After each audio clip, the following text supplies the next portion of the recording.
हाय, मैं हूं अंजलि। आज हम लोग देखने वाले हैं लैंग्वेज ऑफ केमिस्ट्री का पार्ट 2। पार्ट 1 मैं ऑलरेडी अपने YouTube channel dots of study पे डाल चुकी हूं, आप लोग उसे जाकर देख सकते हैं। पार्ट 2 में हम लोग देखेंगे वैलेंसी। वैलेंसी क्या होता है? The combining capacity of an element. किसी भी एलिमेंट में उसका कंबाइनिंग कैपेसिटी है एक दूसरे के साथ, वो उसका वैलेंसी होता है। जैसे मैं एग्जांपल बताऊंगी, जब दो या दो से अधिक एटम एक दूसरे से कंबाइन करते हैं तो वो मॉलिक्यूल बनाता है। और मॉलिक्यूल कैसे रिप्रेजेंट होता है? फॉर्मूला के द्वारा। मैंने यही पार्ट 1 में आप लोग को बताया है। अगर आपको ये नहीं समझ आ रहा है तो आप पार्ट 1 में जाके देख लीजिए, पर मैं भी शॉर्ट में बताने की कोशिश करती हूँ। जैसे हम लोग दो एटम लेंगे, जैसे कार्बन और ऑक्सीजन। जब ये दो एटम हम लोग लेंगे, ये दोनों जब कंबाइन करेंगे, ये लोग कंबाइन कैसे करेंगे? ये लोग एक दूसरे को अपना वैलेंसी एक्सचेंज करेंगे। इसका जो कंबाइनिंग कैपेसिटी होगा, वो अपना कंबाइनिंग कैपेसिटी को ऑक्सीजन के साथ एक्सचेंज करेगा और फॉर्म करेगा CO2। तो ये क्या फॉर्म करेगा? ये बन जाएगा एक फॉर्मूला। दो या दो से अधिक एटम मिल कंबाइन करके अपना वैलेंसी को एक्सचेंज करके मॉलिक्यूल बनाता है, और ये मॉलिक्यूल को रिप्रेजेंट किया जाता है एक फॉर्मूला के द्वारा। तो सबसे पहले हम लोग को ये समझना होगा कि किसी भी एटम का वैलेंसी कैसे निकलता है और वो कैसे निकाला जाएगा। आइए हम लोग पहले उसे देखते हैं। How to find valency of an element. हम लोग देखेंगे कि किसी भी एलिमेंट का वैलेंसी कैसे निकाला जाता है। सबसे पहले हम लोग एलिमेंट का नाम लिख लेंगे, तो एटॉमिक नंबर 1 to 10 तक का। सबसे पहला जो है एलिमेंट है वो है हाइड्रोजन, जिसका एटॉमिक नंबर 1 है हाइड्रोजन।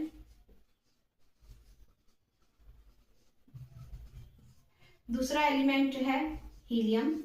तीसरा है lithium, beryllium, boron, carbon, nitrogen, oxygen, fluorine and neon. इन सब का मैं लिख देती हूँ English name. Helium, lithium,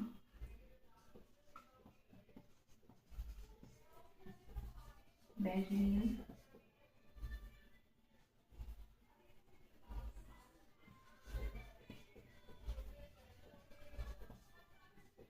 B stands for boron, C stands for carbon,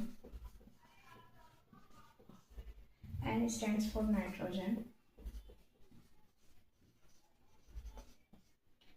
O stands for oxygen। अगर आप लोग को केमिस्ट्री इजीली समझना है ना, तो आपको एलिमेंट एटॉमिक नंबर के साथ कम से कम 1 to 20 एटॉमिक नंबर तक आपको सारे एलिमेंट याद होने चाहिए, तभी आप उसका इलेक्ट्रिक कॉन्फ़िगरेशन इजीली निकाल पाइएगा और उसका वैलेंसी निकाल के उन दोनों को मिला के एक एलिमेंट को मिला के एक मॉलिक्यूलर फार्मूला बना पाइएगा, अगर आपको उतना आएगा तब। इसलिए सबसे जो इम्पोर्टेंट होता है केमिस्ट्री में वो है कि 1 से 20 तक का सारा एटॉमिक नंबर, सारा एलिमेंट आप याद कर लीजिए। N stands for neon. ये सारे एलिमेंट है atomic number 1 to 10।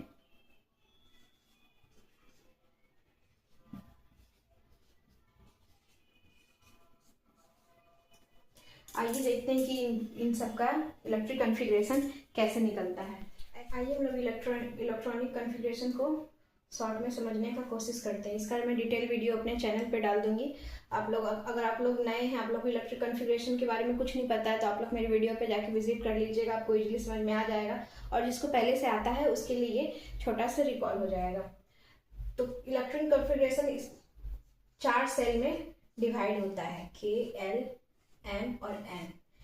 N cell का जो कैपेसिटी रहता है इलेक्ट्रॉन होल्ड करने का, वो रहता है 2। L का रहता है 8। M सेल का कैपेसिटी रहता है 18 और N सेल का कैपेसिटी रहता है 32। इसे हम एक एग्जांपल के द्वारा देखते हैं। जैसे एग्जांपल ले लीजिए कार्बन का। कार्बन एक न्यूक्लियस के अंदर प्रेजेंट रहता है, ये इसका न्यूक्लियस है, और इसके बाहर 4 सेल्स रहते हैं, K, L, M और N। चारों सेल्स में जिसका जितना एटॉमिक नंबर रहता है उस हिसाब से इलेक्ट्रॉन्स बटे हुए रहते हैं। जैसे कार्बन का एटॉमिक नंबर 6 है, तो इसके पास 6 इलेक्ट्रॉन होंगे, जिसका जितना एटॉमिक नंबर रहता है उसका उतना ही इलेक्ट्रॉन रहता है। अगर आप लोग चाहे तो साइड में लिख सकते हैं atomic number equal two electrons in the element. जिसका जितना एटॉमिक नंबर रहता है उतना ही उसका इलेक्ट्रॉन रहता है, उस एलिमेंट में उतना ही इलेक्ट्रॉन रहता है। So atomic number is equal two electron in the element. तो इसका एटॉमिक नंबर 6 है, तो इसके पास 6 इलेक्ट्रॉन है, तो वो सारे सेल्स में डिवाइड होंगे, चारों सेल्स में 6 इलेक्ट्रॉन डिवाइड होंगे। पहला सेल है वो है K, दूसरा है L, M और N। पहला सेल जो होल्ड कर सकता है वो है 2, तो ये 2 इलेक्ट्रॉन को होल्ड कर लेगा। और कार्बन के पास बच गए 4 इलेक्ट्रॉन 6 था, तो जिसमें से 2 तो के सेल्स होल्ड कर लिया और उसके पास बच गया और 4। तो 4 एल का कितना कैपेसिटी है होल्ड करने का, वो है 8 है, तो 8 होल्ड करेगा 4। जो बाकी जो 4 बचा हुआ था वो एल सेल होल्ड कर लेगा, क्योंकि इसके पास 8 कैपेसिटी है, मतलब ये 8 इलेक्ट्रॉन को रख सकता है, मतलब इसके पास ये 8 इलेक्ट्रॉन को खा सकता है। पर अगर इसको 4 मिलेगा तो ये 4 भी खा लेगा, बट 8 से ज्यादा वो नहीं खा पाएगा। तो इस जो दूसरा सेल तो ये किस तरह डिवाइड हो गया, के सेल्स में चला गया 2 और एल सेल में चला गया 4। तो ये इसका हो गया इलेक्ट्रॉनिक कॉन्फ़िगरेशन ऑफ कार्बन। ये कार्बन का इलेक्ट्रिक कॉन्फ़िगरेशन है। जैसे जैसे सेल्स में डिवाइड होता है इलेक्ट्रॉन, वैसे ही उसका इलेक्ट्रिक कॉन्फ़िगरेशन निकलता है। आई थिंक आप लोग को समझ में आ गया होगा कि इलेक्ट्रिक कॉन्फ़िगरेशन कैसे निकलता है सारे सेल्स में। मैं सबका निकाल के एक बार दिखा देती हूँ, और पूरा डिटेल में मैं अपने चैनल पे डाल दूंगी, आप वहां पे जाके इलेक्ट्रिक कॉन्फ़िगरेशन को डिटेल में जाके देख सकते हैं।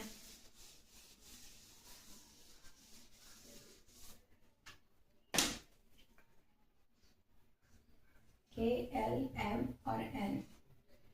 तो आपको उस तरह से सेल बना के आप देख सकते हैं, जैसे कि यहाँ पे 2 था, 8 था, 18 था और यहाँ 32 था।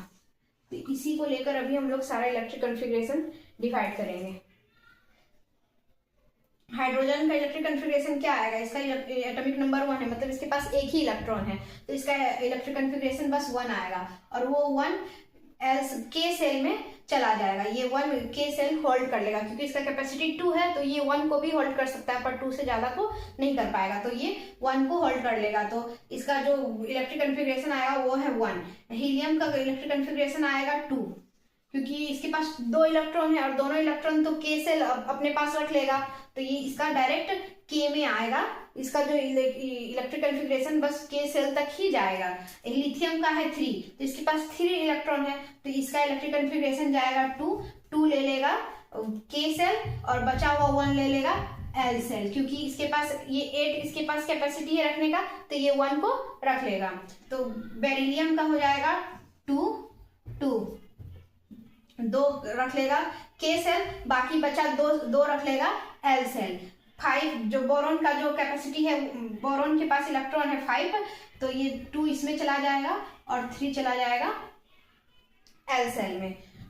कार्बन का जाएगा 2 4, नाइट्रोजन का हो जाएगा 2 5, ऑक्सीजन 2 6, फ्लोरीन 2 7 एंड लास्ट में नियोन का होगा 2 8। तो एल सेल भी पूरा अब कंप्लीट हो गया। इसके आगे का जो भी अब इलेक्ट्रॉन अगर इंक्रीज होगा तो वो डायरेक्ट एम सेल में जंप कर जाएगा। आगे का जो एटॉमिक नंबर हम लोग देखेंगे 11 से 20 तक का, उसमें हम लोग देखेंगे कि कैसे उसमें वो जंप करता है।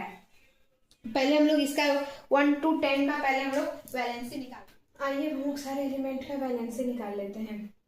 हम लोग को इसमें देखना है जो इलेक्ट्रिक कॉन्फ़िगरेशन में लास्ट इलेक्ट्रॉन कितना बचा हुआ है सब में। ये इसमें देखिए हाइड्रोजन में जो इलेक्ट्रॉन है वो है 1 है, और के सेल में कितना इलेक्ट्रॉन हो सकता है 2।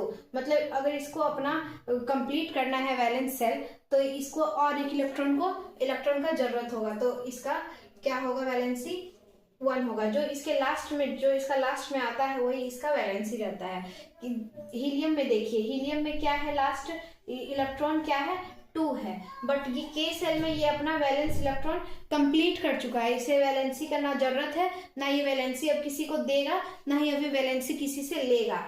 जो कंप्लीट एक वैलेंस सेल होता है वो कैसे कंप्लीट होता है, वो 2 से, अगर इसके के पास अगर 2 आ गया, अगर 2 हो गया और उसके बाद कोई इलेक्ट्रॉन नहीं है, तो वो अपना वैलेंस सेल, इसका मतलब वो इलेक्ट्रॉन अपना कंप्लीट कर चुका है। उसका एक और एग्जांपल यहाँ पे है, वो है नियॉन। नियॉन एल सेल में अपना वैलेंस इलेक्ट्रॉन कंप्लीट कर चुका है, 8 कर चुका है। तो ना ही अब ये किसी को, ना ही अब किसी को इलेक्ट्रॉन देगा, ना ही किसी से इलेक्ट्रॉन लेगा। तो इन सब का जो वैलेंसी आता है वो आता है 0। थर्ड हम लोग देख लेंगे, वो है लिथियम का। लिथियम का जो लास्ट इलेक्ट्रॉन है वो है 1, तो इसका वैलेंसी आएगा 1। 2 का जो लास्ट इलेक्ट्रॉन जो बचा हुआ है वो है 2 इलेक्ट्रॉन, ये क्या करेगा, अपना एक वैलेंसी किसी को दे देगा। तो ये अब किसी को दे देगा तो इसके पास 2 वैलेंसी बचेगा, तो ये अपना वैलेंस सेल कंप्लीट कर लेगा। वैसे ही बेरिलियम अपना जो 2 इलेक्ट्रॉन जो बचा हुआ है अपने लास्ट सेल में, उसे वो किसी को दे देगा और वो अपना वैलेंसी कंप्लीट कर लेगा 2।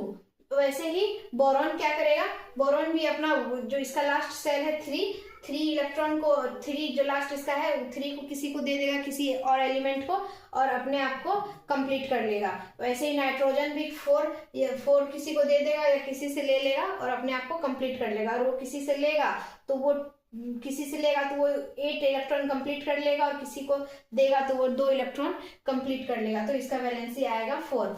बट 5 में क्या है, 5 ये 4 से ज्यादा है, तो ये अब 3 वैलेंसी किसी से लेगा, ये अब 3 इलेक्ट्रॉन किसी से लेगा, तो इसका वैलेंसी आ जाएगा 3। 6 है तो ये और 2 वैलेंसी किसी से लेकर ये अपना कंप्लीट कर लेगा। इसका डायरेक्ट अगर 5 6, अगर लास्ट इलेक्ट्रॉन में 5 6 7 है तो उसे डायरेक्ट 8 से माइनस कर दीजिए, सब्ट्रैक्ट कर दीजिए। अगर 8 से माइनस करेंगे 5 को तो उसका आएगा वैलेंसी 3, तो इसका जो वैलेंसी वो 3 आएगा।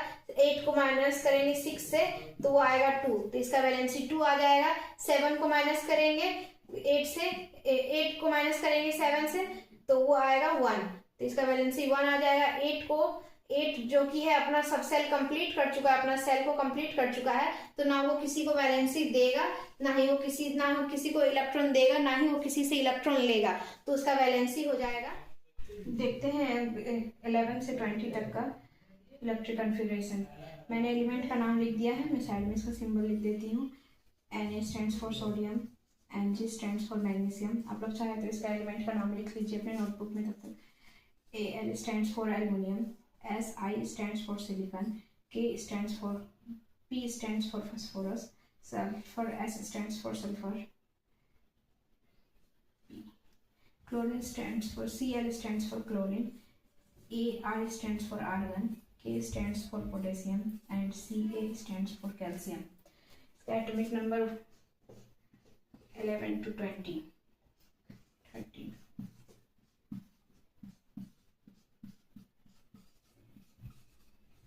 आइए अब इसका इलेक्ट्रिक कॉन्फ़िगरेशन निकालते हैं। पहले सेल्स का नाम लिख लेते हैं, K L M N। K का कैपेसिटी कितना था, होल्ड करने का इलेक्ट्रॉन 2, L का कितना था 8, M का 18 और N का था 32। तो हम लोग सोडियम से स्टार्ट करते हैं। 11 है तो इसके पास इलेक्ट्रॉन कितना हुआ, 11 इलेक्ट्रॉन है, तो 2 इलेक्ट्रॉन चला जाएगा K में, 8 इलेक्ट्रॉन चला जाएगा L में, बच गया 1 इलेक्ट्रॉन चला जाएगा M सेल में। 12 जो है मैग्नीशियम, इसका इलेक्ट्रिक कॉन्फ़िगरेशन कैसे करेंगे, 2 8 एंड 2। एल्युमिनियम का 2 8 and 3, silicon 2 8 and 4, phosphorus 2 8 and 5। ऐसे ही सिमिलरली इसमें, क्योंकि इसके पास 18 कैपेसिटी है 18 इलेक्ट्रॉन होल्ड करने का M सेल को, तो ये 18 तक, ये M सेल जब तक फिल नहीं हो जाएगा तब तक वो N सेल में नहीं जाएगा। सल्फर का है 2 8 एंड 6, क्लोरीन का है 2 8 एंड 7, आर्गन का है 2 8 एंड 8, पोटेशियम का है 2 8 एंड 1।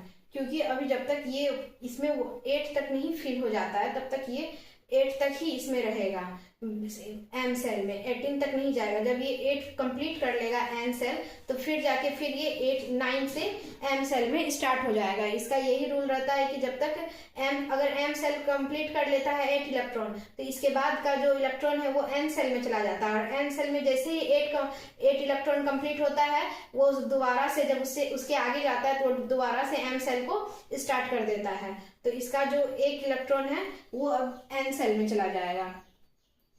कैल्शियम का हो जाएगा 2 8 8 एंड 2। जब तक ये 8 कंप्लीट नहीं कर लेता है इलेक्ट्रॉन एन सेल तब तक वो एन पास ही जाएगा। जैसे 8 कंप्लीट हो जाएगा एन सेल में वो दोबारा से एम सेल में चला जाएगा।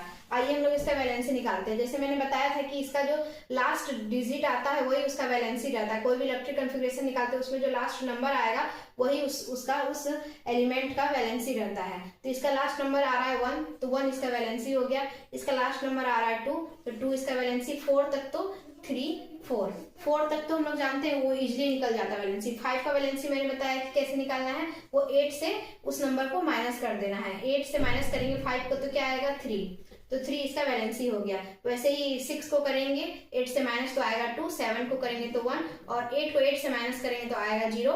और यहाँ पे फिर से 1 इसका देखिए लास्ट जो इसका नंबर है इलेक्ट्रॉन जो आ रहा है वो है 1 है, तो इसका वैलेंसी 1 हो जाएगा और इसका वैलेंसी 2 हो जाएगा।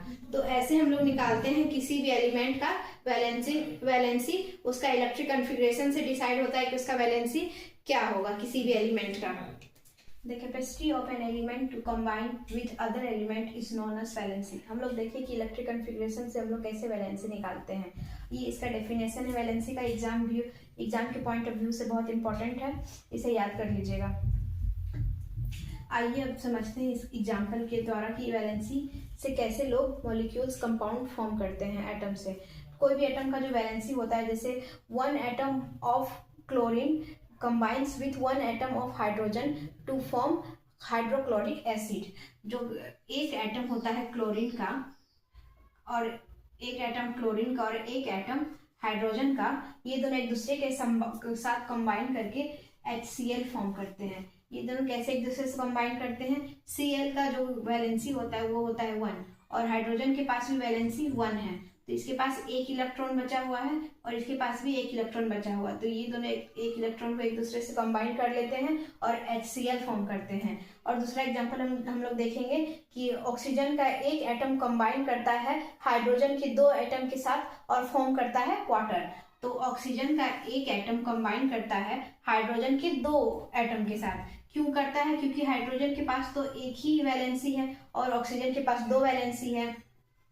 इसका मतलब 2 इलेक्ट्रॉन उसके आउटर मोस्ट सेल में प्रेजेंट है और हाइड्रोजन के पास बस एक इलेक्ट्रॉन आउटर मोस्ट सेल में प्रेजेंट है। तो एक ऑक्सीजन का एक एटम तो हाइड्रोजन के एक एटम के साथ कंबाइन कर जाएगा, पर एक जो इलेक्ट्रॉन जो बच गया है ऑक्सीजन के पास उससे कंबाइन करने के लिए एक और हाइड्रोजन इसमें ऐड होगा और वो उस हाइड्रोजन से कंबाइन करेगा। तो एक ऑक्सीजन हाइड्रोजन के 2 एटम के साथ कंबाइन करके H2O फॉर्म करता है, वाटर को फॉर्म करता है।